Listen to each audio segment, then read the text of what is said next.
Ritesh said, a brief introduction. I'm a Cisco security pre-sales consultant working with Ingram from close to 2 years now.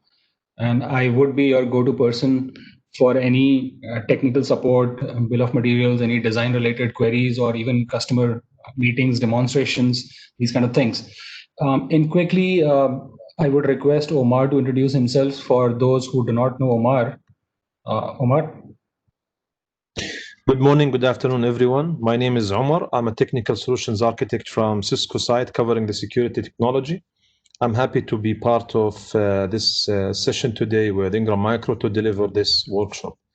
I'll be supporting the guys on answering questions on the chat, so please feel free to drop any question in the chat window, and hopefully I will be able to answer all those questions. Thank you, Omar. Thanks. Yeah. So, guys, some housekeeping. So, every one of you will be on mute by default. And what we will going to do is open up at the last, maybe for 10 minutes for any Q&As.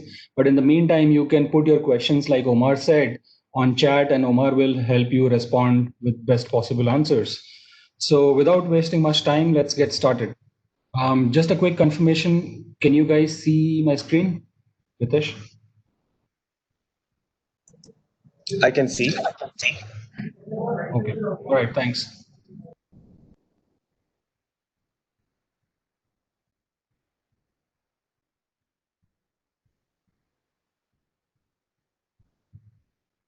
All right, guys. So the topic for this webinar is scalable visibility and security analytics for your business or for your hybrid and multi-cloud environment. Like I said, we have Omar with us who will be helping us with the Q&A. And today's agenda is to help you guys, understand what visibility means and what benefits you can gain out of getting visibility from your network, and how you can make good use of that in terms of detecting threats and finally responding to them. So as part of that objective, we have two products today which we're going to cover. One is Cisco Stealthwatch Enterprise, and we will see the architecture of this particular product. What are the different components? Bill of material, how do you size, estimates, and how do you create BOQ? And then a quick, maybe 10-15 minutes demo of the Stealthwatch Enterprise, some use cases, case studies, and then we'll get into the another product called Stealthwatch Cloud, followed by a demo and some resources which will be really helpful for you while doing customer meetings. Some use cases you will be able to present to them. We'll see how POV is conducted, and followed by a Q&A. Yeah. So with that, we'll get started.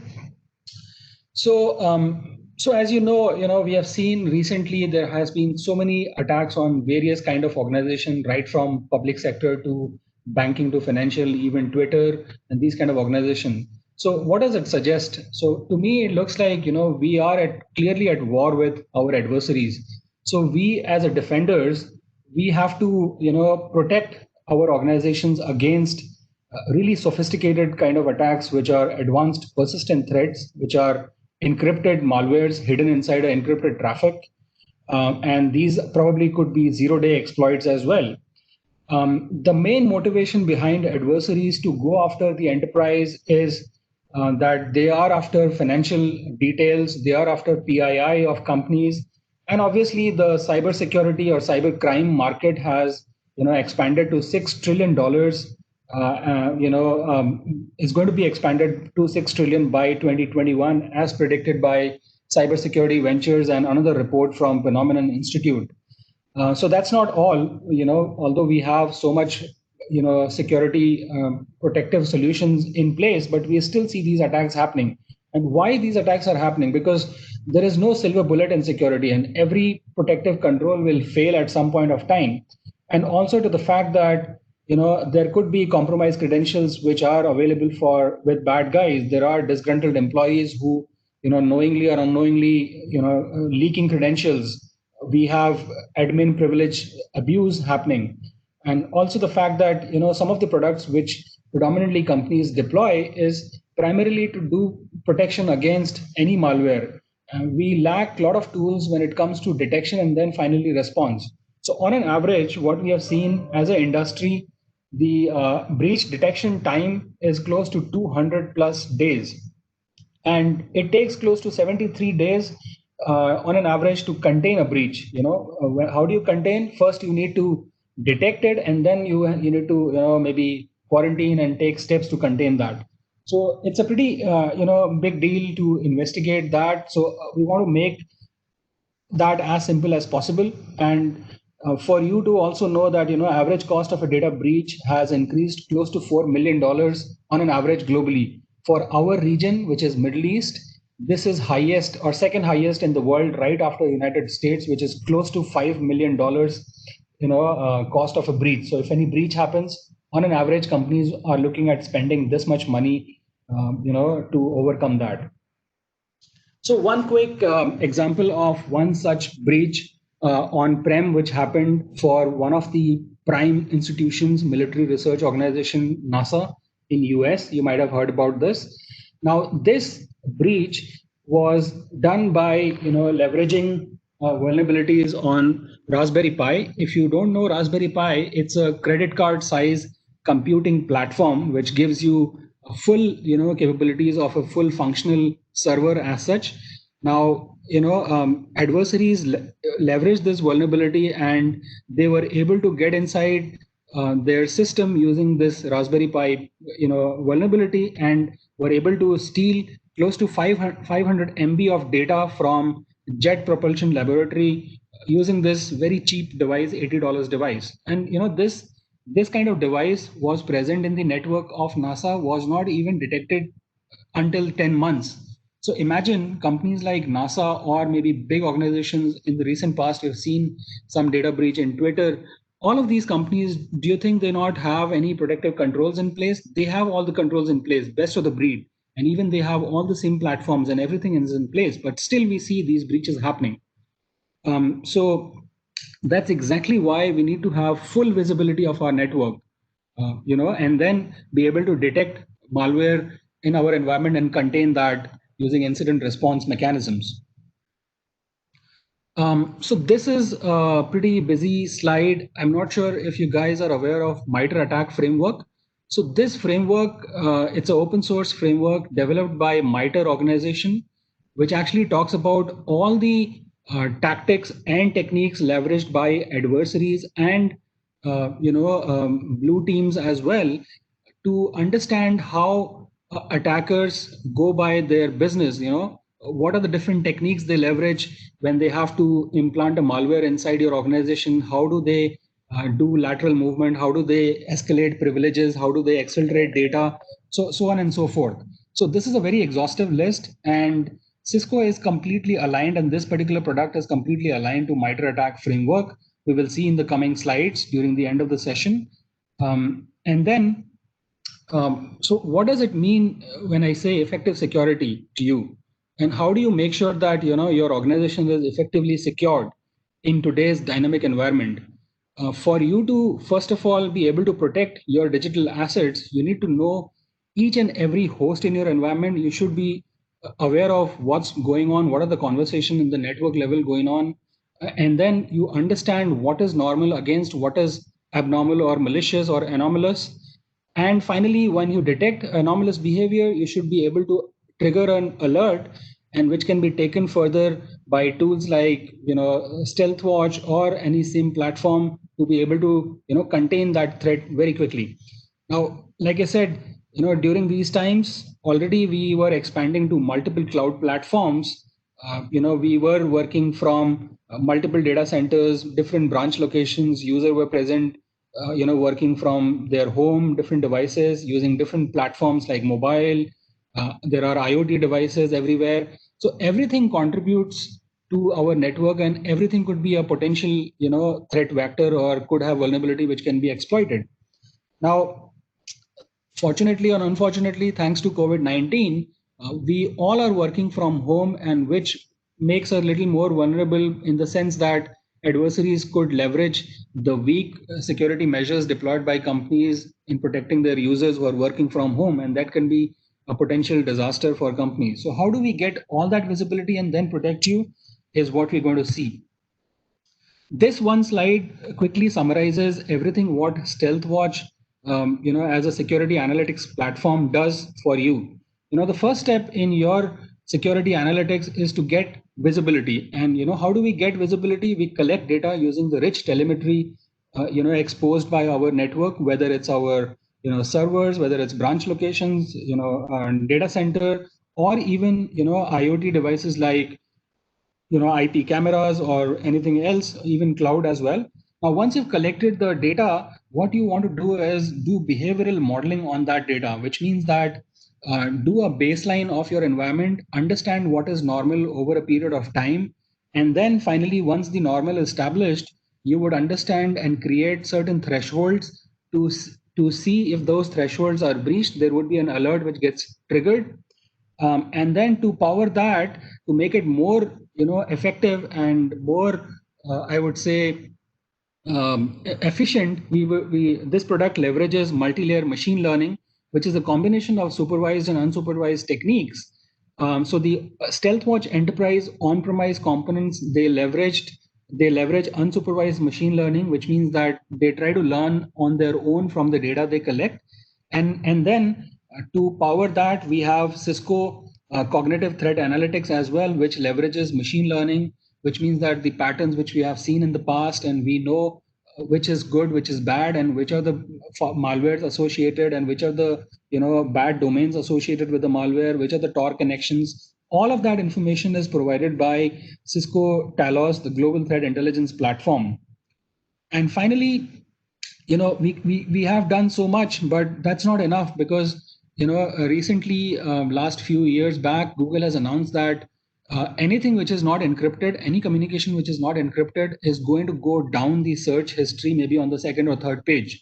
So it's kind of seems very mandatory to have our communication over encrypted traffic, which is good for us from a privacy perspective. But again, hackers are also kind of leveraging this security capability. They are trying to insert malware inside encrypted traffic. So close to 60% of the encrypted traffic contains malware today, which if does not get detected by technologies either like SSL offloading or by Stealthwatch, it could be pretty devastating for you as an organization. So it's pretty obvious that we want to look at encrypted traffic as well and see whether there is any malware present in it or not. That's not all, guys. So why should we care about these different technologies? Because our applications earlier, they were developed as a monolithic architecture, or our code was developed as a monolithic architecture, and they were deployed in primarily physical servers, which would scale out or vertically or horizontally, and we could deploy multiple such servers. But then later on, to ease things and to achieve more out of a single hardware, we leveraged virtual machines.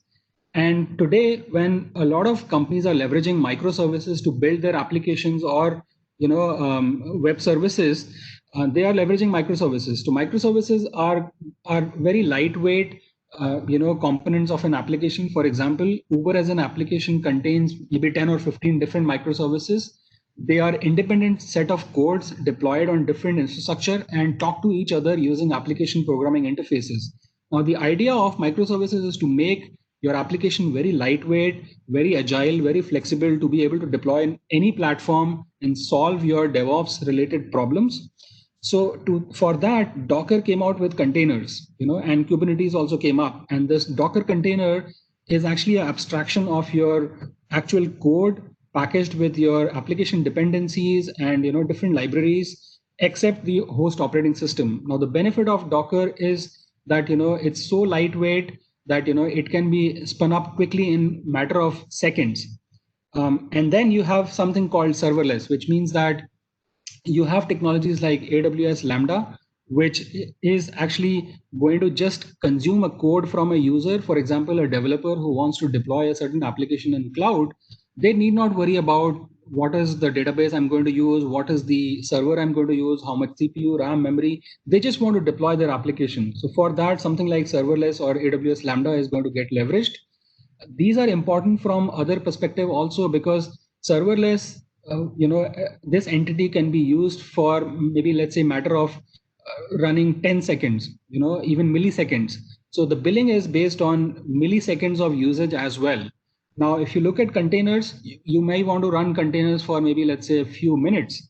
Virtual machines, you may want to run them for, let's say, years or a couple of years. But physical servers, once you have invested on them, it's going to be available with you for a long, long time. Now, with increasing compute flexibility, we are seeing a lot of cost reduction when we move towards the new age technologies. These are some of the stats. And what we have noticed is that infrastructure decrease increases the application, when we leverage the technologies like Kubernetes, containers, and serverless. So, I mean, there is clearly in the physical world or the virtual world, you had an option to deploy certain agents to monitor what's going on. But how do you monitor your workloads in containers or Kubernetes environments, whether it's an on-prem or public cloud? Or how do you monitor your workloads in serverless kind of platforms? Another breach relevant to the cloud is one of the finance organizations. They were leveraging AWS API keys to store the company data in S3 buckets in AWS, and those keys were put by developers, unknowingly in the GitHub repository. And when certain bad actors, they have automated tools to scan through these GitHub repositories, they access these API keys, and they were able to exfiltrate close to 103 million applicants and customer records, which were stored in that S3 bucket. Since these GitHub repositories were public, not secured. So with that, we know that there are so many clouds available today, which is AWS, Google Cloud, Azure, and a lot of compute and capabilities like Kubernetes are provided by these cloud platforms. And also we have on-prem environment and on-prem Kubernetes containers and these kind of platforms. How do you get visibility from all of these cloud? Because for you to know that if your cloud environments are secure or not, first step is to get visibility from them. So Cisco Stealthwatch Cloud is one such product which is going to collect data or telemetry from all of these clouds and then give a single dashboard for you to give you end-to-end visibility on all of these clouds as well as on-prem infrastructure. We will see more details on this in the coming slides.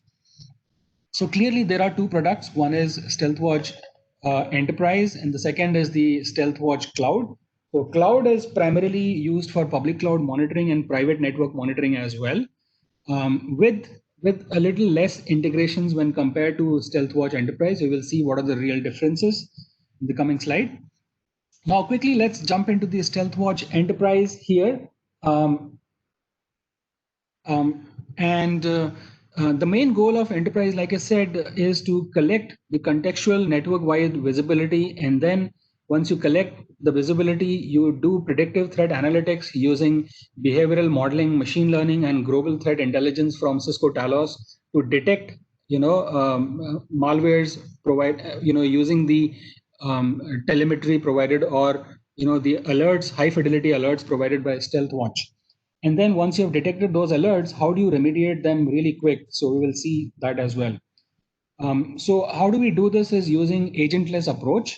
We just collect the existing NetFlow capability in your network and collect the metadata, not the actual payload, which contains source IP, destination IP, port, TCP flags, source, security group tags, or application name, these kind of things. So when the telemetry is collected from endpoint A to endpoint B, there are actually, these are unidirectional telemetry records, which means communication from A to B and B to A. Now what Stealthwatch does really effectively is combine that telemetry and present to you as a bidirectional record so that, we can actually cut the repetitive streams and make your NetFlow very lightweight or your telemetry very lightweight on your storage as well. So apart from that, like we spoke about encrypted traffic, how do you collect more information without decrypting about any communication which is encrypted and if there is any malware present or not. So this is one of the use cases of detecting malware in the encrypted traffic and could also be used as encryption auditing, whether you're using outdated TLS protocol in your environment or not. So this is leveraged using ETA capabilities of our Catalyst 9K or ISR or ASR, CSR kind of platforms available from Cisco. If not, then we can use flow sensors for non-ETA supported products or even third parties as well. So we can collect flow sensor telemetry from flow sensor and leverage that and pass on that metadata, not the payload, to cognitive to come out with a verdict whether this encrypted traffic contains a malware or not. We will see this in more detail.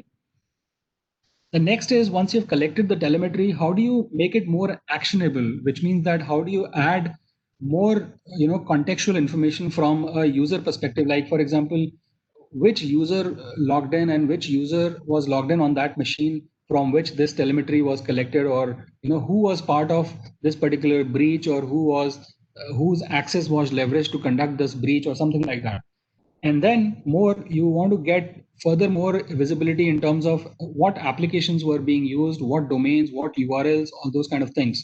So when you have all of this, then you get a very clear picture of what's happening in your environment. How do you get telemetry is, you can integrate Stealthwatch using PX Grid platform and do integration with Cisco ICE to get some of the additional fields like device ID, domain ID, SGT tags, usernames, endpoint IP, these kind of things, which will be used and really helpful in doing detection further. More visibility in terms of URL can be leveraged using integration with flow sensors, leveraging advanced NetFlow or IPFix, and proxy integration using syslogs. Those proxy data can be pushed to Stealthwatch as well, so that you have visibility to what URL was involved when a user was trying to access certain things, when a breach happened, and when they establish a connection to, let's say, a malicious domain. So that can be clearly identified here. So the use case here is reporting internet URL access and detecting control and command traffic, detecting Tor traffic, these kind of things.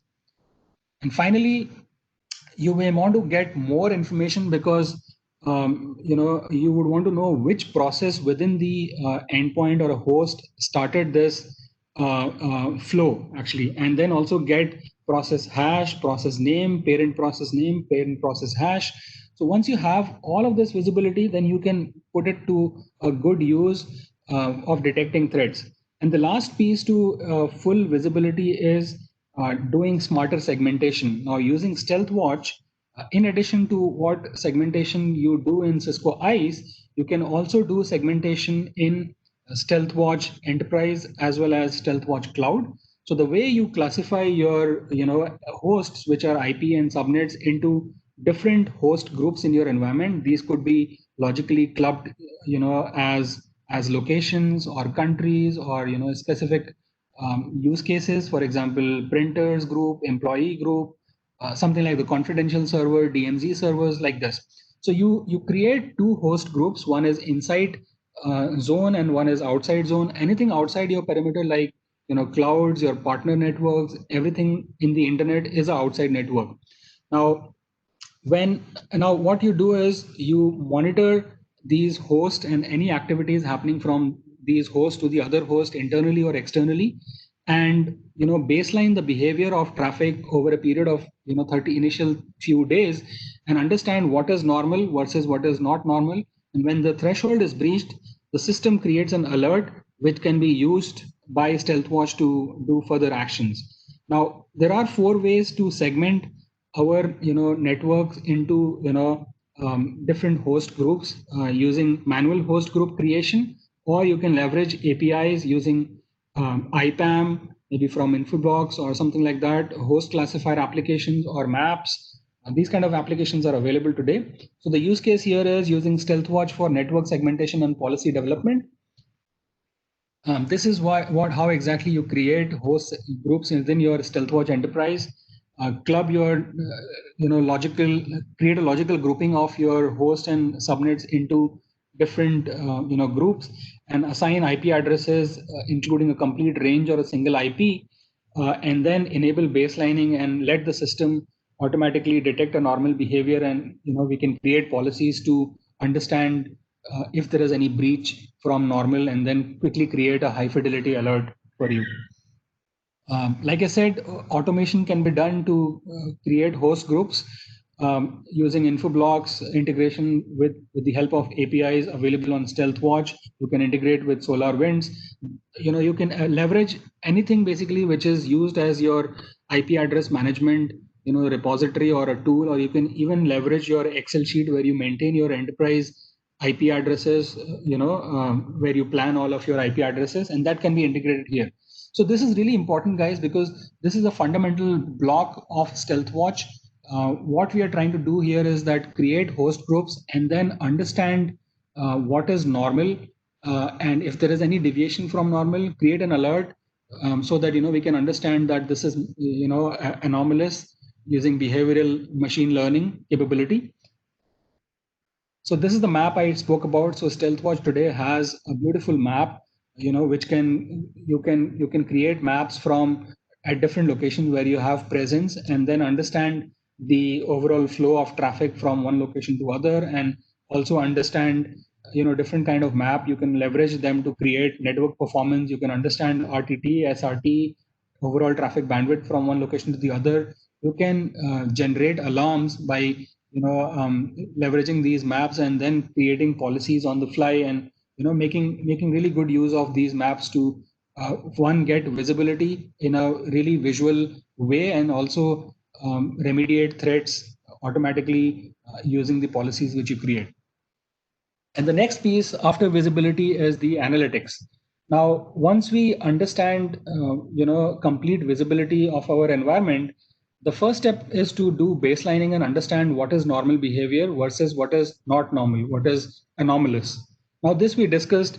We are going to create a baseline of our data over a period of initial, let's say 36 days. And then we understand that, okay, this is normal versus not normal. And we create a threshold, and anything which spikes out and breaches threshold set by us is going to generate an alarm. Now, how does this actually works? Using behavioral detection mechanisms in Stealthwatch, there are so many, close to 250 plus security events like address scan, bag flag, beaconing host. Beaconing host means that any malware, when it's first installed in any systems, it is going to beacon out and try to reach out to its control and command center to further pass on more, commands to this malware to do what the C2C wants it to do. So once you have anything, breaching that threshold or matching any of these security events, there is a automatically alarm gets created in the system. So there are close to different 11 alarm categories, right from reconnaissance, C2C alarm, exploitation, exfiltration, DDoS target, policy violation. And as a response to these alarms, we can, pass on that to as a notification to an email for a, analyst to see what's going on and try to contain that, or pass on these alarms, high fidelity alarms, to using syslog to a SIM platform, or even do direct mitigation from Stealthwatch itself using Cisco ICE integration. We will see that. Now, the use case for Stealthwatch here is encryption auditing. Now, we spoke about Stealthwatch. One of the unique capabilities of Stealthwatch is to be able to do encrypted traffic analytics, which means that ability to identify malware present inside an encrypted traffic. How do we do that? So one of the key components of that, any encrypted traffic has an initial data packet. Now that data packet contains a lot of good information like IP header, TCP header, and then TLS headers or TLS version, the SNIs. So SNIs gives you all the good information about what is the domain the packet is trying to go to, and what is the domain this particular flow is leveraging, these kind of things. And then you also have a definite pattern of every kind of different traffic flowing out there, whether it's in your network or over the internet. For example, you will see a definite pattern for Google search, which will look something like this. And you will see a definite pattern for control and command center, which will look like this. And then for exfiltration and key logging kind of pattern, it will completely look like this. Now, with the help of initial data packets and identifying the size of the packet and the timing differences between the packets, and along with cognitive threat intelligence, which is machine learning based, platform available from Cisco on the cloud.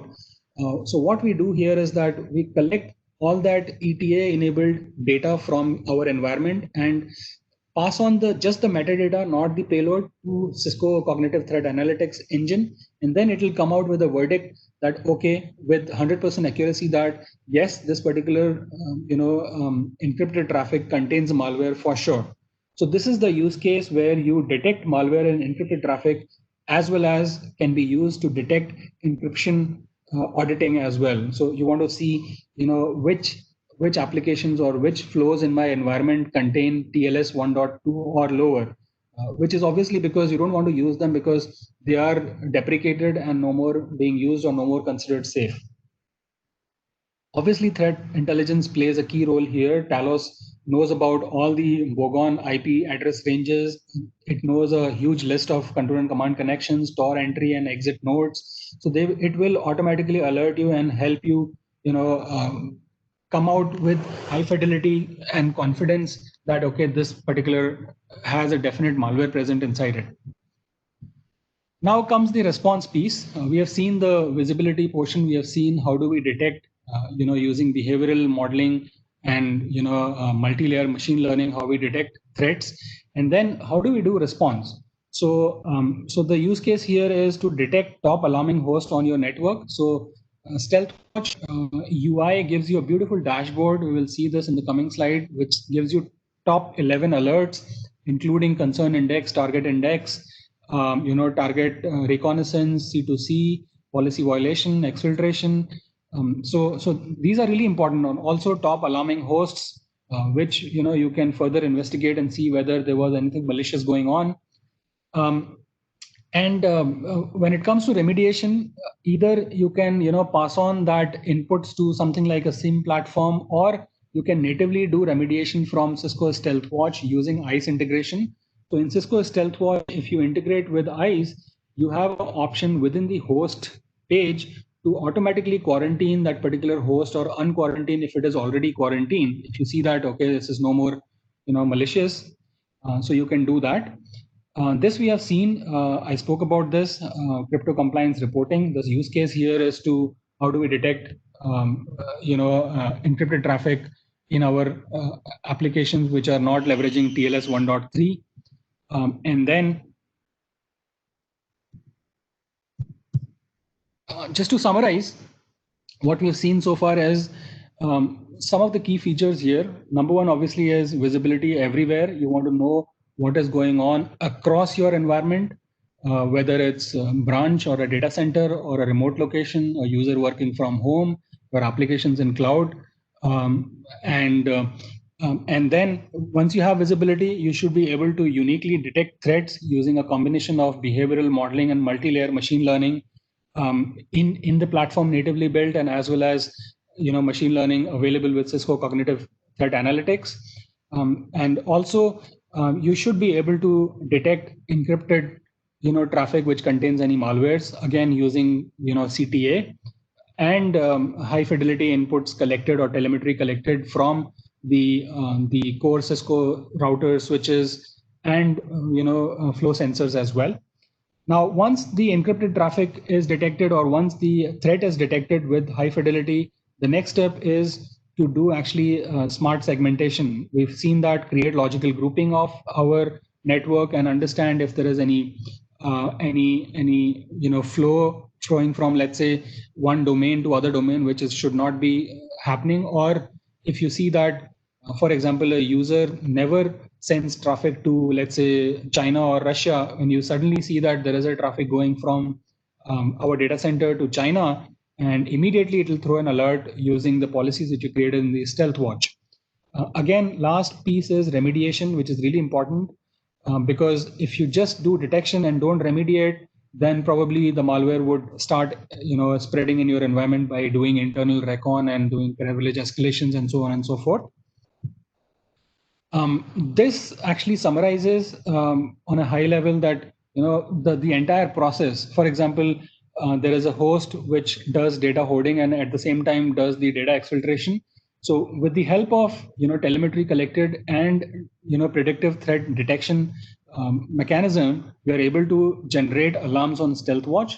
Once the alarms are generated and the device is identified, and using additional telemetry from let's say Cisco ICE or NVM module on Cisco AnyConnect, we are able to identify which user was creating that kind of alert and where the data is going because it's getting exfiltrated. What kind of data was that, whether it was data related to something PII or any other regular data. And then once we have seen all of that, we know all of this is happening, and we quickly want to remove that threat from the network, and maybe at the end of the day want to do forensic investigation. So the whole idea is not only just detect threats, but detect the threats which gets which penetrate your network, bypassing your protective security controls. How do you quickly detect those threats and then respond to those threats from months to maybe matter of hours, or even maybe a day or so. So that's the whole idea of Stealthwatch Enterprise.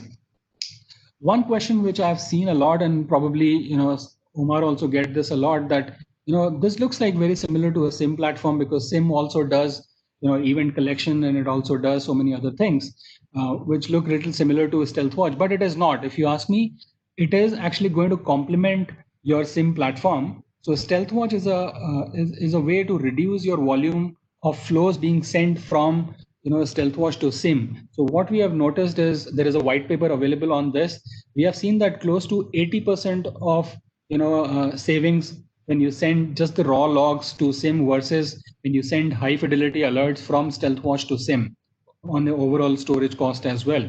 So there are two scenarios. One is Stealthwatch data optimization, which I just spoke about. Using Stealthwatch, not all SIM solutions, I don't think any one of them does data deduplication, but Stealthwatch does a lot of data deduplication. It is only going to send you a unique flow from your environment, which on an average does 6:1 reduction of flows, which is close to 84% less flows which you're sending to a SIM platform. And then second use case is that since Stealthwatch is able to get so much visibility, it uses machine learning and behavioral modeling techniques, it is able to create those high fidelity alerts in your environment, which can be quickly passed on to a SIM platform using webhook integration or using APIs or using syslogs. Anything can be leveraged. And then a security operations center agent or analyst can look at those high fidelity alerts and start doing response and remediation from SIM platform by leveraging the endpoint, point security controls as well. So guys, please feel free to ask your questions to Omar. He's there to help us. So before we move on to the demo, I just want to quickly, obviously you guys are a little curious to know how does this thing work? What does the architecture look like? How do we create the BOQ and so on and so forth? So for Stealthwatch on-premise, the main core components of Stealthwatch and the mandatory ones are Stealthwatch Management Console, which is this guy in the middle, and then a flow collector, which is going to actually collect the flows from your environment, normalize them, deduplicate, and process them, so on and so forth. And you have a threat intelligence license. By the way, this is optional from Cisco Talos. This is required mainly to when you want to get Bogon IP address range, C2C, Tor related information, all of that. So you can leverage this. And cognitive threat analytics engine is also there, which is going to give you with high fidelity that, okay, yes, this contains virus inside encrypted traffic for sure. And the other components are flow collector. Like I said, it's going to collect telemetry data using NetFlow, SFlow, JFlow, IPFix, and so on and so forth. But the preferred way to collect data from customers' environment is NetFlow and IPFix, because it's not a sample data. When you look at SFlow and other flows, they are kind of sampled. They don't give you a full picture. When it comes to security, NetFlow gives you much more data, to you, which can be leveraged from a security perspective. Also, some of the Cisco existing ETA enabled devices like Catalyst 9Ks, ASRs, CSRs can send you encrypted traffic analytics related data, which is enhanced NetFlow and can be leveraged to do encrypted traffic analytics or detecting malware inside a encrypted traffic. Furthermore, there are going to be certain dark areas in your network where NetFlow is not supported. Probably these are some older devices or some third-party devices which do not support NetFlow. For these environments, we have an optional component, or this could be mandatory as well in certain cases when you want to get more visibility, but the recommendation is to also deploy these just to get more visibility from an application standpoint.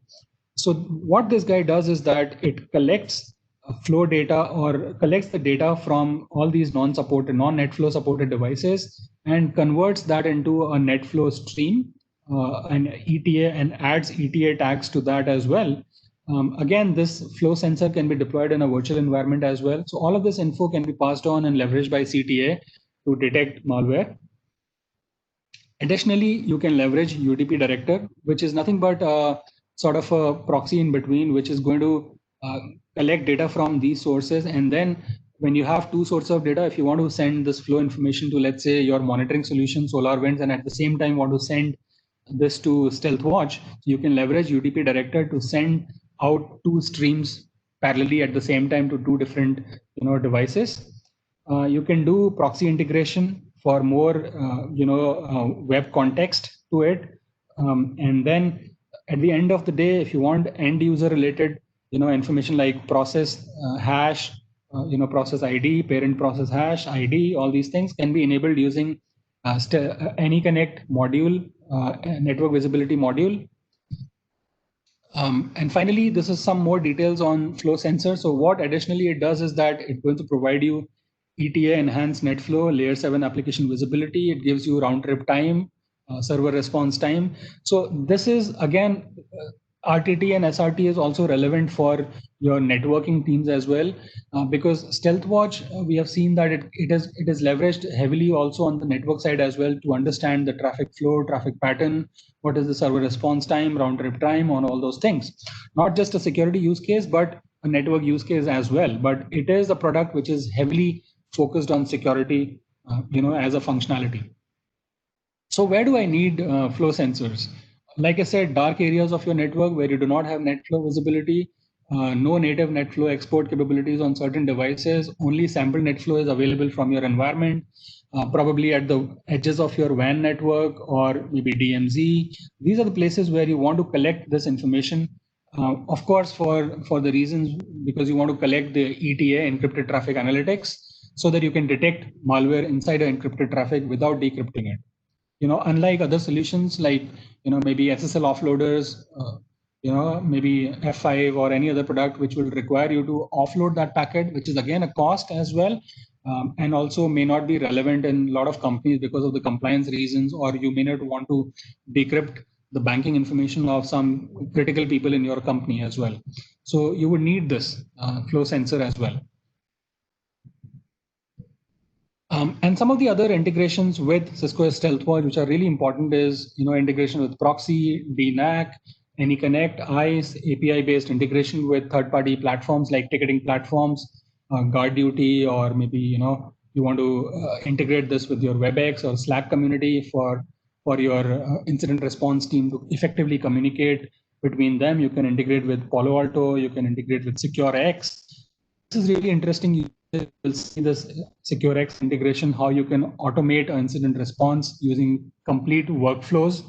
And then you can also do API-based integration with Meraki and Umbrella to do, collect external information like host name of an endpoint, or collect,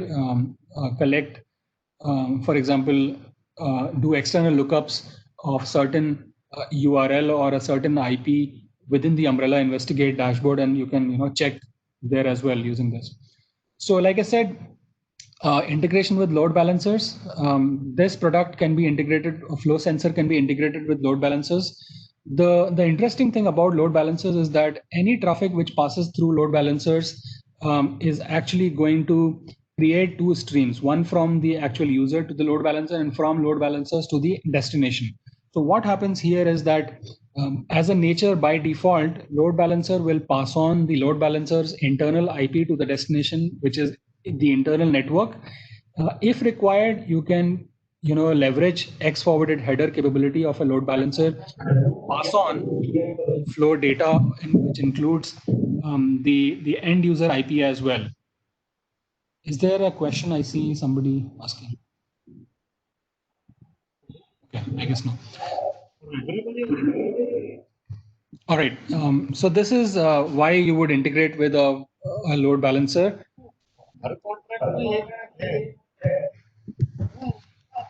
Just one sec, let me mute everyone.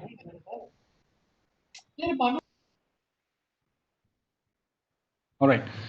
Then you can also integrate with proxy to get more contextual information, wherein URL related information. You can integrate with Cisco WSA, Blueport proxy, Squid, or McAfee. Any of these proxies integration is possible. We've seen this AnyConnect network visibility module integration. We'll skip through this. This is interesting. You might have heard a lot about Cisco SecureX in the recent past. So this is one such platform which has hundreds of use cases. And I really like about this platform is that it is not just a security platform. To me, it's a single pane of glass which you need in your organization, which will not only give you security operations, IT operations, and network operations capabilities, with the ability to create automated workflows. There are hundreds of workflows pre-created by Cisco for you, so that you can do complete incident response, automation, remediate threats, all those things, so on and so forth. So it has got its own inbuilt case flow engine, ticketing platform, integration with ServiceNow. You can leverage the APIs to integrate with third-party ticketing platforms, or so on and so forth. So it's a really nice platform. And how this can be integrated with Stealthwatch is that it actually leverages APIs. So RESTful APIs, you can leverage them and put Stealthwatch as a dashboard inside SecureX as well. So these are the top categories which can be inserted inside SecureX dashboard from Stealthwatch. We will see one quick use case of protecting remote workers with SecureX network detection and response capabilities. So the use case here is that how do we automatically protect a user working from home when a threat is detected on the user's machine? Typically in a normal scenario, what you will do is that alert is created on a user's machine. The endpoint security will generate that alert, pass on that alert to a SIEM platform or a SIM platform, where an analyst will go through that. It will take its own time to understand whether it's false positive or genuine or not. And then at the end of the day, they will do a manual remediation, or maybe they may leverage some other security operations and automation response platforms. But SecureX by default can create a workflow from you when the telemetry is collected from the user, whether it's corporate or home. And also after collecting user and file context data from the AnyConnect NVM, a workflow can be created. This metadata is passed on to SecureX, and a workflow is created, orchestration workflow is created to automatically isolate that particular machine which contains a malware in your network or a user working from home. And within this workflow, it's really flexible. You can Nirmal, this is for VPN users also. Yes. So actually, it is agent or agentless. Okay, so let me put it again this way. This is a automation orchestration platform, okay, which is available as a web UI for you. So this is not any endpoint platform. SecureX is a orchestration platform or a security operations platform for you, which a user will use to do incident response, right? Now, at the end of the day, to detect that actual threat, you will need all those security controls like AnyConnect or AMP for endpoint, these kind of platforms. Now, what this tool is doing and what this use case is telling is that any remote users working from home or using a VPN, if it contains any threat, how you can automatically quarantine that endpoint without doing any manual intervention. So the way you do it is that you create a workflow within SecureX threat response, which will make sure by collecting all of this telemetry, which we saw from Stealthwatch, and with high fidelity, when Stealthwatch says that, yes, there is a threat present in this machine, that information is passed on to SecureX and is leveraged on the workflow. And then workflow directs using API calls to AMP for endpoint that go ahead and quarantine this end user machine because it contains a malware. Now, as an additional step, you can also notify your SOC agent that, yes, we have done this, or you can ask for approval from a SOC agent that is it really genuine alert or a false positive, because sometimes you may have certain scenarios where you can maybe get false positives as well certain times. I hope that is clear.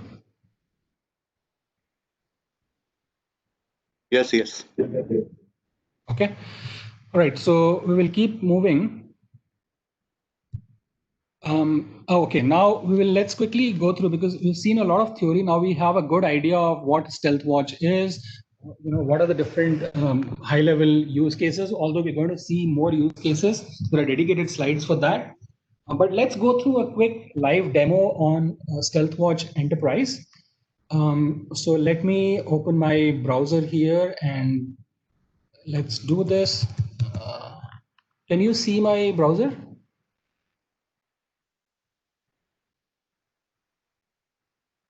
I guess No, not. it's not visible. It's not visible. Okay, let me do one thing. Let me, how do I stop?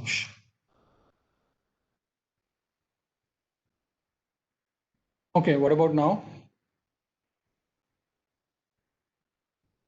Can you see it? No, I think that the Okay. screen you need to share, Nirmal.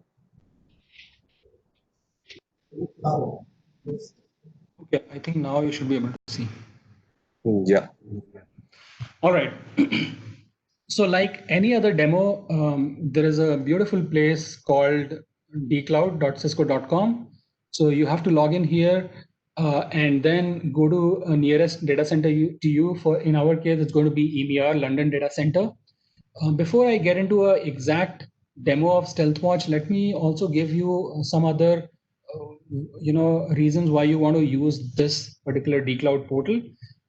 So once you log in here, you will see this page where you can search Stealthwatch.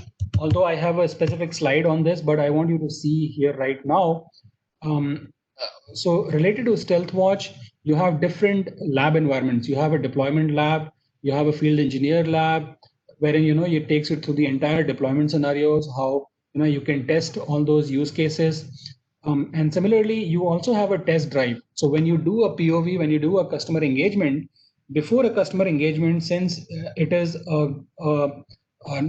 I mean, I would say not so easy, but it is a little complex technology and requires a lot of efforts from your side to engage customer and then give them results. Probably it will take a day or so for you to deploy, Stealthwatch. So it does make sense for you to invite your customers to a test drive. You can schedule this and you can, simulate an entire Stealthwatch pre-configured environment and, initiate launch attacks onto your environment and see and show customers how Stealthwatch is able to detect them and block them. So this is a really good use case. And then you have Stealthwatch instant demos, which you can leverage for a quick demonstration to your customers for both Stealthwatch Enterprise and Stealthwatch Cloud. So here, now we're going to quickly see a demonstration of Stealthwatch Enterprise first. All right, so now I log into the Stealthwatch Enterprise demo. For some of you who might be wondering what's happening to my browser, I like to use incognito mode because it kind of does not store all the cookies, so there are no issues with pages loading or these kind of things. All right, so when we first log into Stealthwatch Enterprise, so this is the dashboard which you will come across. As you see, there are top alarming hosts. We spoke about these indexes a lot, which is concern index, target index. Concern index, by the way, is really important and tells you with high fidelity that definitely there is something going wrong with this specific host or any host which has a high concern index. And then you have a target index, which means that any particular host could be a potential target of any attack. You have reconnaissance. These hosts may be going through some kind of internal scanning, port scanning, IP scanning, these kind of things. You have data hoarding going on in these two hosts. So we'll see more which are these two hosts, and you can see alarms related to policy violations, exfiltrations happening, DDoS attacks happening on these specific sources, any host which are communicating to control and command centers, these kind of things. And then when you move down, you see there are these little beautiful widgets come up here, and one of them is the top alarming host. Now, these are the hosts which you will be able to see here, which has these alarms available today at this point of time. So for some reason, I think during the initial part of the day, the alarms are less because it's a decloud or a demo environment. By the day, time passes, you will see more and more alerts in this decloud environment. I think this is how it is created. I'm not sure why, but right now you see that okay, these are the hosts which are showing alarms. For example, this host shows data hoarding activity going on. This host has a policy violation going on, so on and so forth. In the alarms by type, there are the different category of alarms you can see here. So all of these, icons or all of these areas, wherever you hover your mouse, or all these clickables.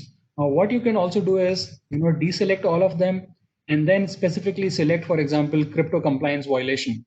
Now, this will give you a specific use case where you want to see which are the hosts in my environment which are not complying to TLS protocol being used.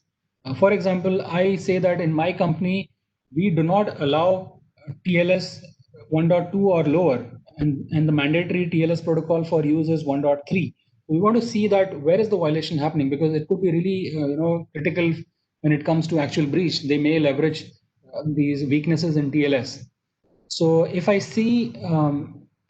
click on that, it will take me to all of these host groups, the source IP, destination IP, which are using TLS 1.0. So you will be able to see all these, data which are not complying to your policy. So you can quickly take actions here, maybe ask your applications team to update their applications and comply and start using TLS 1.3 protocol for encryption, so on and so forth.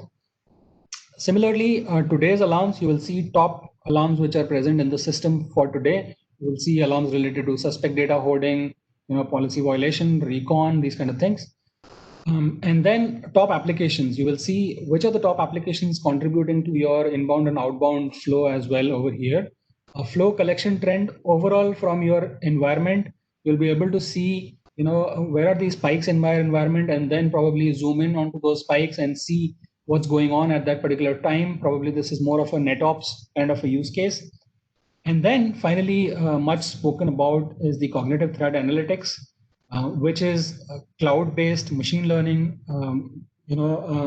supervised machine learning, which can detect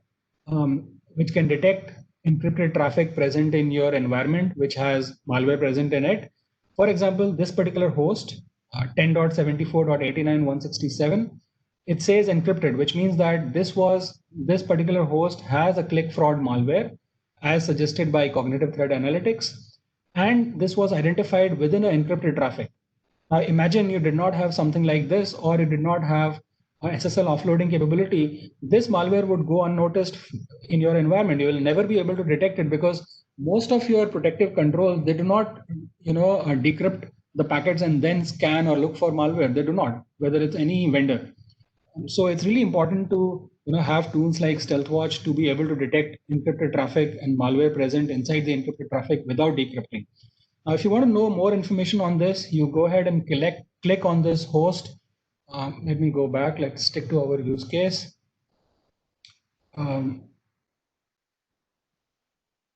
Which is click fraud. Okay, let me go back here again.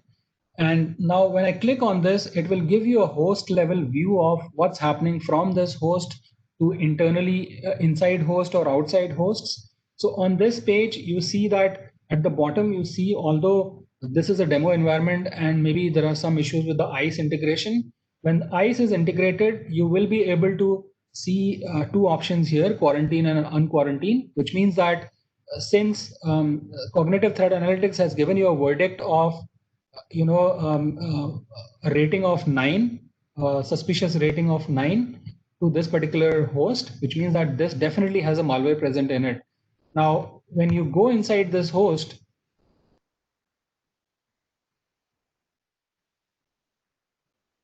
you can select quarantine from here and then isolate that machine so that that malware, click fraud malware, does not spread from your environment to the other.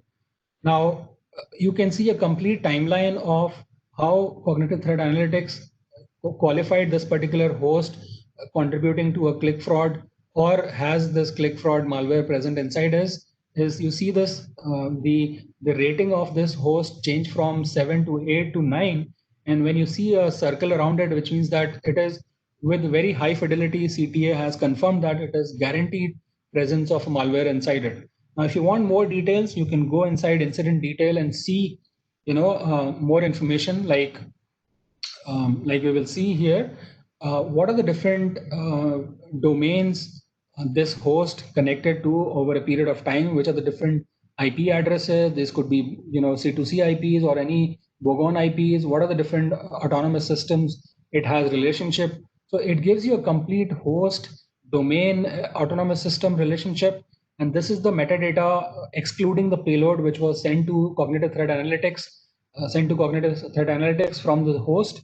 For compliance reasons, we do not want to send any payload. So it's just the metadata which is sent here. And with high fidelity, CTA has confirmed that, yes, it has a definite malware. If you want to see more information, what this click fraud malware is, you will click on that particular link and it will tell you, how do they work? What are the different techniques, tactics they leverage? What are the C2Cs they leverage? And what category of malware this is. This is a Trojan. So you get all of this good information on this particular tool. Now, now when we have done this integration, now leveraging Stealthwatch, we have also done segmentation in our environment. We have done ICE-based security group tags-based segmentation. We have created firewall rules to block communication from one zone to the other, or from confidential servers to the external world outside internet. So how do we know whether our rules or segmentation is working effectively or not? Because security today is based on a lot of assumptions. Now, there has to be a way to track whether all those rules are working in real life or not. How do we do that? So the best way to do that is to test whether any flows are flowing from a specific environment to the other or not. So in this use case, what we're going to see is, let's assume we have our developers sitting out in Atlanta location, and they access or they write code or they upload code or deploy code to two kind of servers. One is servers present in the DMZ, and the second servers present in the confidential host group or zone. We will see how flows are flowing between, there is a data flowing between the Atlanta location where the developers are to the confidential servers, and from Atlanta location where the developers are to the DMZ. But at the end of the day, what we do not want is that the DMZ should not have access to the confidential servers, because obviously we want to protect our confidential data. We do not want to expose this to the external world. So we will see how this works. So the first is we want to see whether using flow data, we want to see whether we can communicate from Atlanta to DMZ or not. So we will select a time range over a period of 24 hours, and then the peer address or the peer host group, it could be internal or could be an outside host as well. So we will see whether the developers in Atlanta can communicate with DMZ servers or not. So this is a use case where you're going to do a policy, policy violation detection, whether the policy is being complied to or not, segmentation is being adhered to or not. So when I click on search, I should expect certain flows going on over a period of last 24 hours using this search. Yes, so obviously there are data flowing from Atlanta, from developers to the DMZ. So this, yes, this works properly, and this is how we configured. So this is fine. Now we want to search whether our developers are able to connect to hosts or servers present in confidential zone.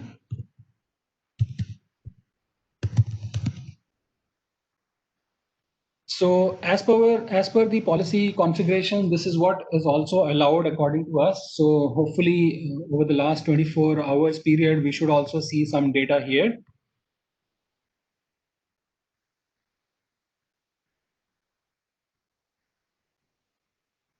Great. So this is as per design. Our developers are able, which are sitting in Atlanta location, they're able to talk to DMZ servers, they're able to talk to confidential servers. Now we want to see whether as per our rule, we do not want, or we have not allowed communication from DMZ servers to confidential servers. So we will see that these are the confidential servers. Now let me select DMZ from here, and I want to see whether there is any traffic from DMZ or not. Ideally, there should not be any traffic flowing because this is how we have configured, and this is how the demo is configured to not allow any communication from DMZ to the confidential servers.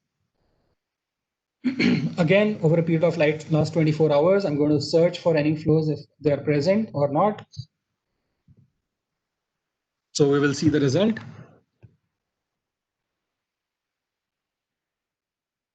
So it may take a little bit of time. Looks like there are no flows present here. So this is kind of actually confirming that yes, whatever configurations or whatever policies we created related to segmentations are definitely working. So this is one use case where you can, sort of leverage Stealthwatch for. And then also what you can do is you can also say, if I want to do further investigation, we saw that how you can do incident response using a quarantine, unquarantine option from Stealthwatch. Just give me 1 second.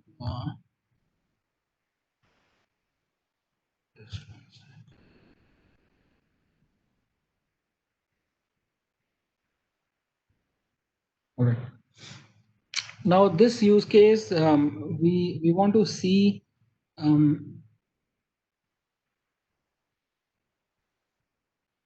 right, so before I go to that use case, let me show you how these host groups work.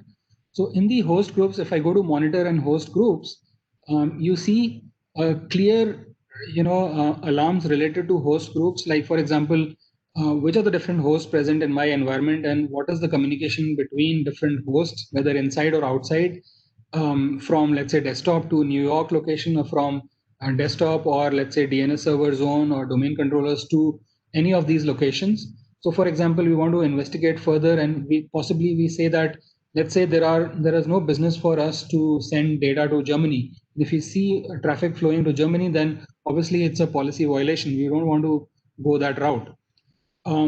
Let's see one use case where this particular alarm is created and this host shows data hoarding kind of behavior. So if I go deeper, which means that now I'm getting into a host. So this is being used for doing forensic investigation kind of purpose, wherein I'm getting to this host. I know I want to see what this host is actually doing, what kind of communication it has internally or externally. Now, what I see here is that this host is part of end user devices host group, desktops, Atlanta, sales marketing, these kind of things. What I also notice is that in the security events, I see that suspected data hoarding. Which means that we have observed that this host has close to 1.97 GB of data being downloaded from a server, and which is not a normal behavior because this host never used to download that in the past. And maybe this is breaching a threshold which I have set in our environment. And this host is also doing a lot of scans, close to so if you see this concern index, so this is a very clear indicator. The higher the concern index, the higher the problem with this particular host. If you see the suspect data hoarding, the concern index is very high. And even for port scans, you see that this is really, really high, which means that this particular endpoint is scanning a lot of other target hosts in your environment, which is doing really frequently, which is not normal, which means that there is something going on with this host. Either it has some malware and which is trying to do data hoarding and then finally exfiltrate that data. So this is how you see how we can leverage Stealthwatch to not only get network visibility, security visibility in terms of event. We can go much more deeper into the host level or a host group level. We can use it for policy compliance. You can use it for segmentation verification. You can use it for encrypted traffic analytics, or even understand if my company has any TLS protocol less than 1.2, or not, because that's a policy compliance issue. So yeah, this is a quick demo, but it can be much more. So now we will move back to our presentation. And the next topic is, and guys, keep asking your questions to Omar in the chat. So at the end of this, we're going to still open for a quick Q&A. Now we have seen, how the product works. We've seen the demo. We've seen the architecture. What are the different components? Now, how do you do estimate creation? How do you do sizing? How do you create a BOQ? For this, there is a tool available in CCW called flows per second estimator tool. This is not a exact estimate provider, but it's going to be giving you a high level information which you can confidently use to estimate flows in your customer environment. Mind you, this tool actually leverages the 95 percentile of the data. For example, there are any sudden spikes, it will not be counted. So be rest assured that those spikes are safely ignored, and obviously your license costs do not go that high. So what we are trying to do here is that this tool gives you multiple options like access switches, distribution, WAN, data center, and these things. So what you have to do is expand these and select or enter inputs. Like for example, you have a use case where you want to collect your net flows from your network choke points, which could be your core firewall or a perimeter router or a WAN router from the branch location to the data center, or from branch to the hub, these kind of things. You can actually collect flows from those locations and then enter that many number of router count. It will automatically create flows for you. And obviously, if you need more visibility in terms of layer 7, you will install flow sensors in your environment and collect the ETA data and that many flows. For ETA, one specific recommendation is to add 50% margin possible to the flows per second for that particular case, because it kind of generates additional flows. And if you need more visibility, collect or enter the number of user counts which are going to leverage AnyConnect NVM module and collect flows from there as well. But the idea is not to fill in everything, get a high level view from here. The other use case which may be missing here in the first scenario is that we are covering east to west and north south visibility, but probably what we are missing is on the host to host communication. For example, in your LAN segment, how do you know what communication is happening from a specific department, from user A to user B, which are in the same group or connected to the same access switch, and also collect the other telemetry. So you can go much granular and collect telemetry from even the access layer switch level, and then combine that, because at the access switch level, you will collect not only telemetry from east west, but you will also collect data going north south, and you can club that with your net flow data collected from your endpoint or other sources as well. And at the last, whatever flows you get or flows per second count you get, my recommendation is that as a best practice, if you are sizing it for a long time, probably you may want to consider some maybe 5 or 10% year-on-year growth in picture and place, and then go for creating the estimate. Now for estimate creation, you can find part codes in the ordering guide, which are not that complicated.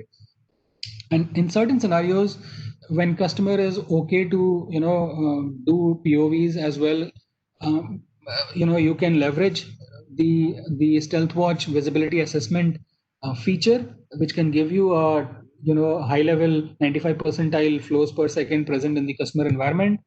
And also the other way to get flows per second is using the UDP director. UDP director can be independently deployed in the customer environment. That will give you the exact figure. But in most of the cases, what we've seen in our region is that customers, before we want to go in for a demo, they want to see the quotation first, right? So for that, you can use this one, this option, estimated tool. Regarding redundancy, this is more into the design, because there are so many different components: SMC, flow collector, flow sensor, UDP director. Do you need redundancy for all of them? My answer is definitely no, because some of the critical areas where you should keep redundancy in place is the SMC or flow collector and UDP director.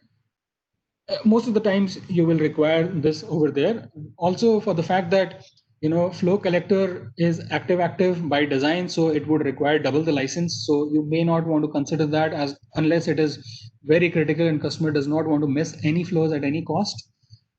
So just keep that in mind.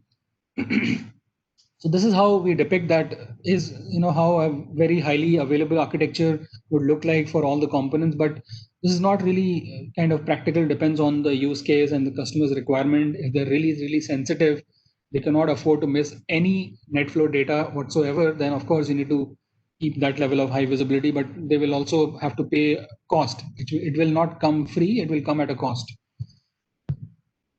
So these are a good 150 plus use cases of Stealthwatch. So if somebody asks you what is the use case, then I would say just show them this document.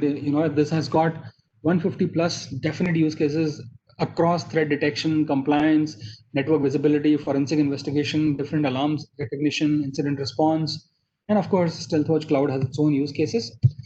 Another use case is that Stealthwatch can be applied to the Lockheed Martin kill chain to detect how it maps with the kill chain. Like for example, can you detect recon and intrusion activity or not? Can Stealthwatch help you with exploitation and privilege escalation detection or not? Lateral movement, similarly obfuscation, exfiltration, these kind of things. Initially, like I said, Stealthwatch is very closely aligned with MITRE ATT&CK framework, which is the enterprise metrics for the organization, which they leverage to maintain or enhance their security posture. So Stealthwatch can be one of the amazing tools which can help organization to completely align with MITRE and operationalize that framework in their environment. Sample use cases, there are no end customer names, but this one is from a large payment processor.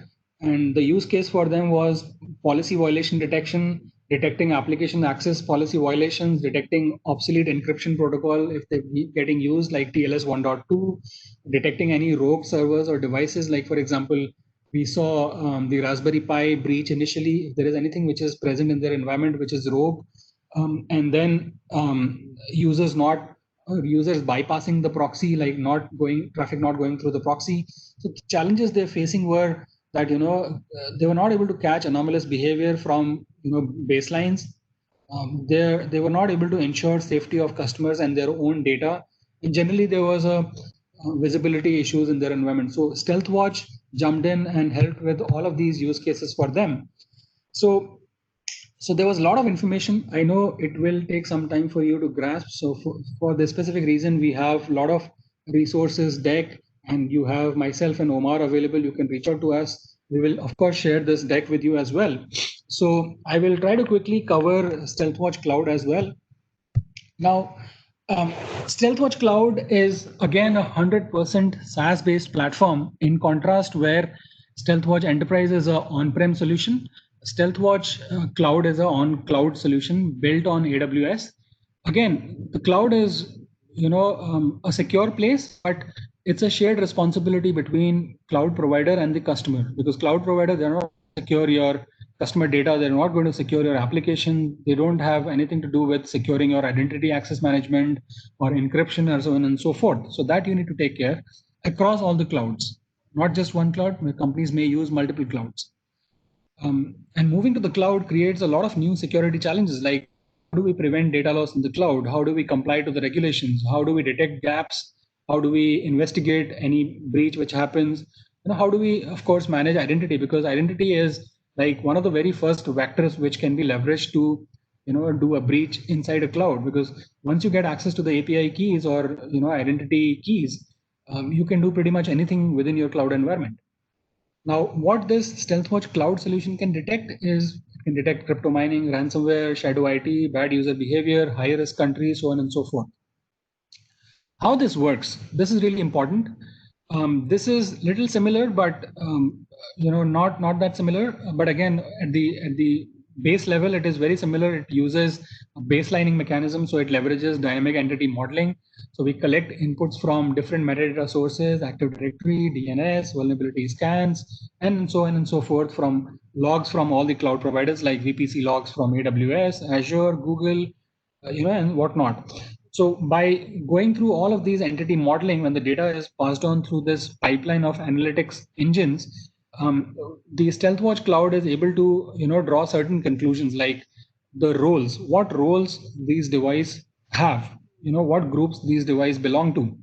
what connections does it continually make or never makes. So all these kind of things, it can do forecasting for you. By the way, the host groups which we saw in Stealthwatch Enterprise, some were auto created, some were manually created, but in Stealthwatch Cloud, all the host groups, they are automatically created. It can give you public cloud visibility, like I said, into AWS, Azure, GCP, all those things.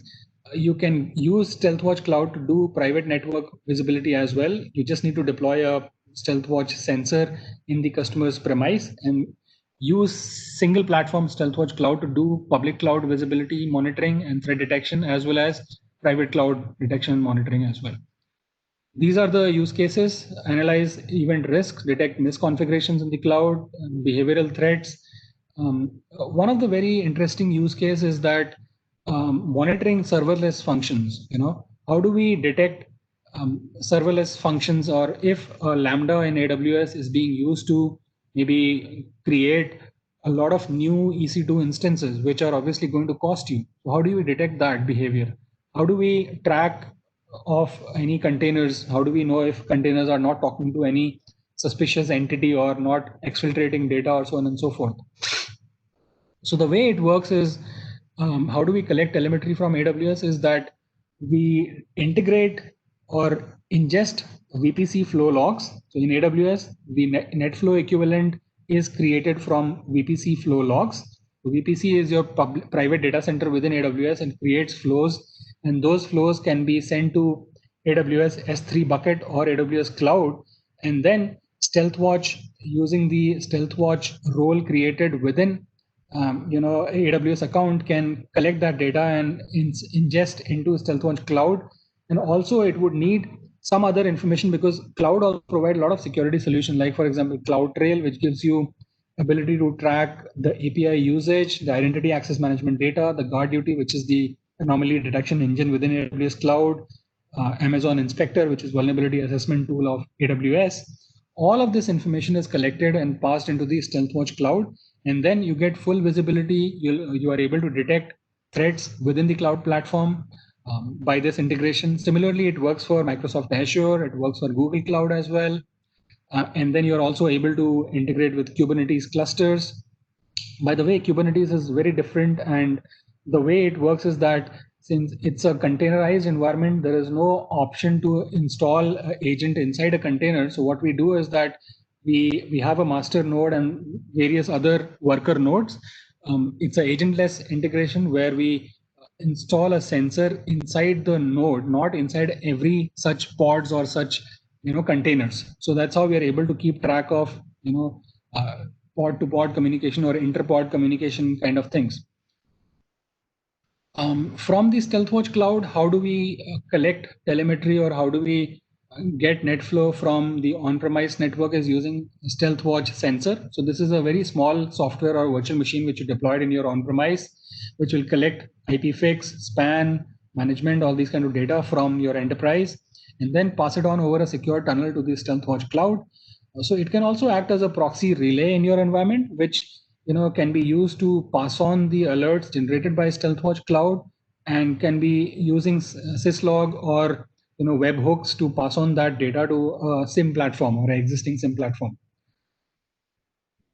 And some of the integrations with Stealthwatch cloud is we can integrate with your existing SIM platforms. We can integrate with a lot of AWS services. We can integrate with webhooks, using webhooks.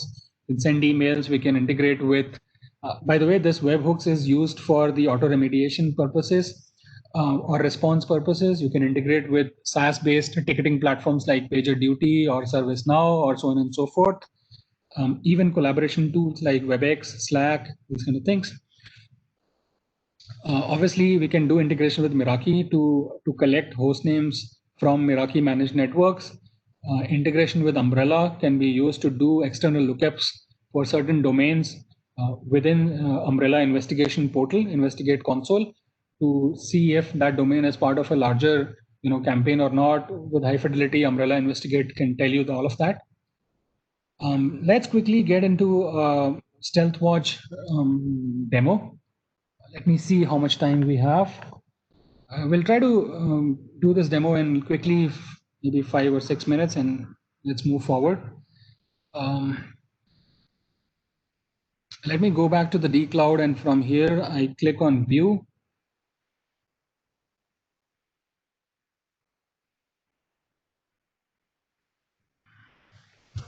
So if you're following Stealthwatch Cloud, it's a completely SaaS-based platform, and it does not require you to deploy much, but it gives you a much more visibility for your hybrid as well as multi-cloud environments. Not just a single cloud, but it is available for AWS, GCP, Google Cloud, and all of those things. So when you log into the Stealthwatch Cloud, you are able to see this dashboard where you see alerts observed. Now these alerts, mind you, are top fidelity alerts, which means that these are not just events or observations. These are alerts which have been correlated by dynamic entity modeling and then being presented to you. You're able to see daily traffic present in your environment, whether cloud or on-prem. You see all those devices, encrypted traffic in and out, top devices in my environment. You can see a trend of over last 7 days, your DNS server devices, which are communicating to the external world, how much traffic is being sent out or received. You see high risk countries over here. This is flexible. You can optimize this according to your needs, because for different organizations, high risk countries would mean different, because if you do not have any business in certain areas of the world, probably they are high risk countries for you. Similarly, observations.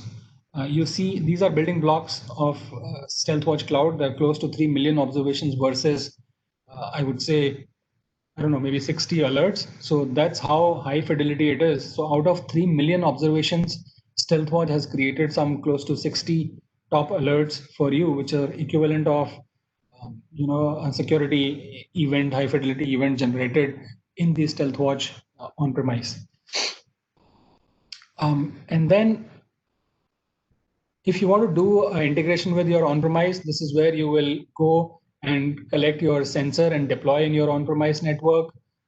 Similarly, if you want to do integration with using webhooks, you will be able to come here and integrate using APIs or integrate using webhooks with SNS, SQS, Datadog, PagerDuty, or even your Splunk, these kind of platforms. Different integrations like this, like we saw, you can integrate with so many different things: Azure, GCP, Kubernetes, Umbrella, Meraki, the services within AWS or GCP, like Inspector, CloudTrail, so on and so forth. So it's a very rich platform which can give you all that information. You can generate, a lot of AWS visualization can be done here, which means that it will show you what all instances or what all the services you're running in your AWS environment. It will give you a sort of a connectivity relationship map. I think it is not working right now, but so when it comes to sizing or creating a BOQ of this one actually, in contrast to the Stealthwatch Enterprise, which consumes events flows per second, this consumes monthly flows or mega flows. So how do you collect mega flows in your environment? Is you go to this page and you see this total flow over here and use this for creating a BOQ in your environment. You are able to see the overall traffic summary. You're able to see a visibility assessment report. So you can use Stealthwatch Cloud to quickly do assessment of the customer's infrastructure, give them a visibility, and tell them, okay, if there are any threats present in their environment, all these things can be done. You can do a lot of more things. Again, ETA is available here. Encrypted traffic analytics is available. You can get much more deeper into analyzing a single host, or you can go to high fidelity alerts and see what these alerts are actually. So for example, if you see here, if I go to alerts and if I see there is an alert created called geographically unusual remote access, what it means is that a device has been accessed from a remote host in a country that does not allow a local network access. So which means, for example, this host is present in your AWS account. Now you know that you do not have any business in China, and somebody logs in from China using the geo tags. This solution is able to collect which location the user is coming from. If you see that, which means that there is something going wrong, right? And then you want to further investigate that and see what's going on, and so on and so forth. So yeah, this is what this platform can do, but it's not all, it's much more. So now we'll quickly go back to our deck. Now, as a pre-sales, we've seen and we know, how these two products work, and what are the benefits of these two products. Of course, each one has its pros, and Stealthwatch Cloud, being a cloud platform, has its obvious benefits. And since it's a continuously evolving product and still, catching up, but I would say 80% it has caught up with the on-premise. But there are few integrations like, proxy integration, N-cell integration with NAT gateway. These kind of things are still there, but I'm sure, we can hear that level of integration pretty soon. So how does it work when you go and meet your customers in the first instance? What do? You obviously talk about the product features, use cases, do a demo, but what is the next logical step? Now, you don't want to quickly jump onto a POV because it's a time-consuming process, right? And time is really valuable. So what you can do is you can take your customers through a test drive so that they can decide whether they really want to go for this product or not in the real POV. If it makes sense to them in the test drive, then they will definitely like it in the production POV as well. Now, how do we position this? Now, some of you might be wondering that these are two very similar products, but one is available in cloud. But how do we position? So, in my view, always lead with Stealthwatch Cloud first, because it can very quickly, since it's a SaaS based, you can collect telemetry from your on-prem or cloud, everything. But when it comes to certain customers who want that, I don't want any SaaS setup, I need on-premise infrastructure. For them, you can go with Stealthwatch Enterprise. For rest of them who are already using public cloud, they're okay with, from a compliance perspective, to leverage cloud-based Stealthwatch, then they should go for cloud-based. But some other use cases like Stealthwatch Enterprise, specifically, you will go when you have a load balancer integration or a proxy or an N-cell with a NAT gateway, or if you want data retention more than 30 days, because in Stealthwatch Cloud, the alerts are stored for close to 30 days, and after that they are purged, and then maybe observations are kept, I think, more than close to 3 months or something like that. And like you saw, this is more Stealthwatch Enterprise. The on-premise option is more geared towards, not more, I would say it also has a component of network operations as well, apart from security. So if companies who are looking for NetOps use case as well, they can go for that. Obviously, ICE remediation, this was not the case some time back, but I guess now Omar can correct if ICE is also available with Stealthwatch Cloud as well, ICE integration. So this is a clear map of Stealthwatch Enterprise versus Stealthwatch Cloud. You can look at ICE, ETA, host group, and SecureX integration, public cloud support, and these kind of things. Now, some of the POV resources for you to succeed, selling these two products to your customers is, of course, the dcloud, which we saw. These are the resources. You have demos for both enterprise and cloud. You have a lab for Stealthwatch field engineering, or you have a test drive where you can showcase the entire red team and blue team exercise to your customers. And this is one document which is a must have for you, which is a Stealthwatch POV guide.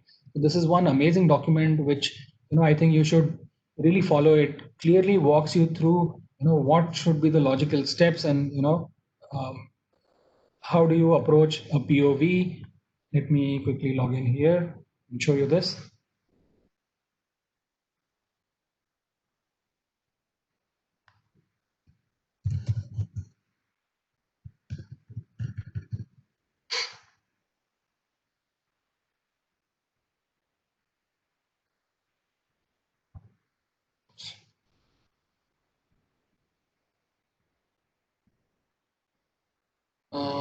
Okay. Anyways, I will share this. I think there is some issue.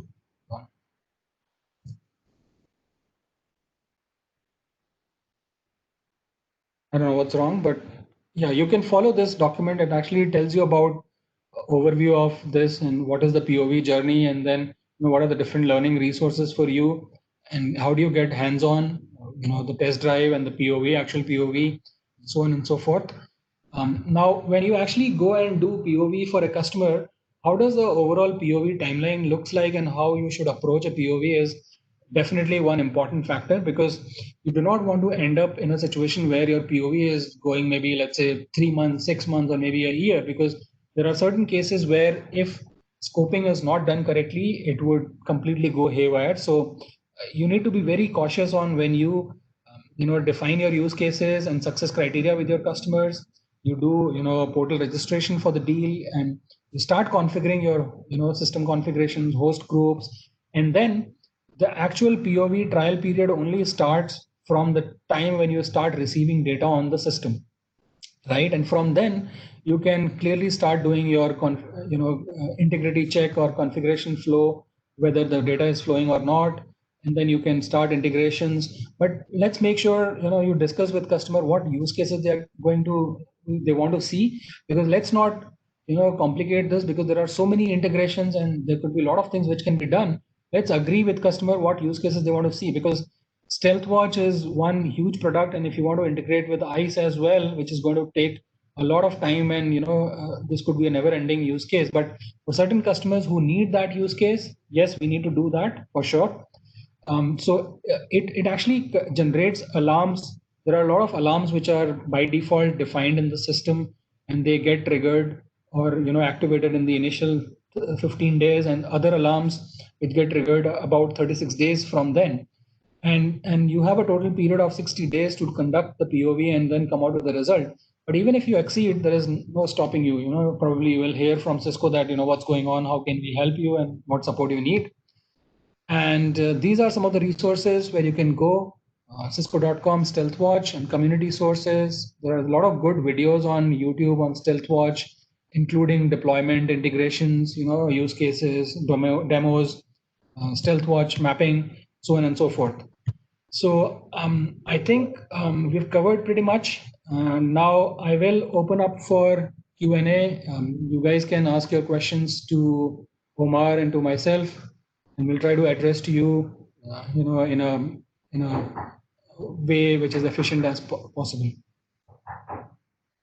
Yeah, you can unmute yourself and ask for questions to Omar and myself.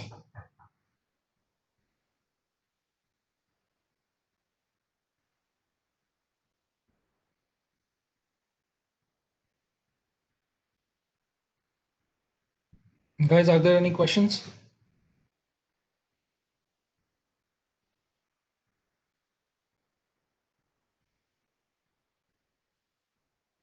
Omar, do you see any questions? I think on the chat, I believe you have answered a few questions which came up. We got a couple of questions and answered both. I guess, Omar, any final thoughts from you on this product, and maybe how you can or how Cisco can further help partners? Sure. So what I would do if I were you, when we talk to customers around this product or similar products, we actually try to explain the value proposition of the product itself. So rather than telling him, Mr. Customer, I have a product from Cisco, it's called Stealthwatch, talk to the customer about how much visibility he does have today and up to which level. Do they have visibility from a single product like a core firewall or core switch? Do they know what's happening on the user segment, if there are any user-to-user activities or user-to-user communications? Examples of threats related to such incidents is, for example, WannaCry, which propagated on the local subnet. It was looking for an OpenSMB port, was scanning the local 20/24 subnet, and was trying to find some kind of vulnerable or a host with that port open so it can try to propagate the threat there. So questions will start around how much visibility do you have? If there is an incident that happened 6 months back or 8 months back, you have the right tools in place to go back in time and investigate what kind of communications, how it started, where it went through. Then after that, you can ask deeper questions about customers' plan or vision or customers' activities related to segmentation. So, Mr. Customer, is your network segmented? How that segmentation looks like today? Do you have any violations between the different segments? So, do you see any communications between users and confidential servers, or contractors and corporate resources, or, for example, guests with corporate network? So all that kind of questions, once you trigger it with the customer, your answer is going to be, let's deploy or let's show you the solution that we have, which is around deep visibility and network segmentation with security analytics, which is Stealthwatch. So it's more of sell the idea rather than sell the product. And that's going to resonate more with the customer, and it's going to let him understand exactly what to expect from a product like Stealthwatch. And very important that was already mentioned during the slides is it cannot be compared, or it should not be compared to a SIEM solution. SIEM solutions, usually they get syslog messages from different products, security, non-security, and they try to aggregate all those different syslog messages, and based on a specific correlation rules, maybe an event or some kind of trigger is happening. Stealthwatch is going to be one of those products that will generate syslog message and give the SIEM solutions more insight about the segments that SIEM solutions previously didn't have any clue about.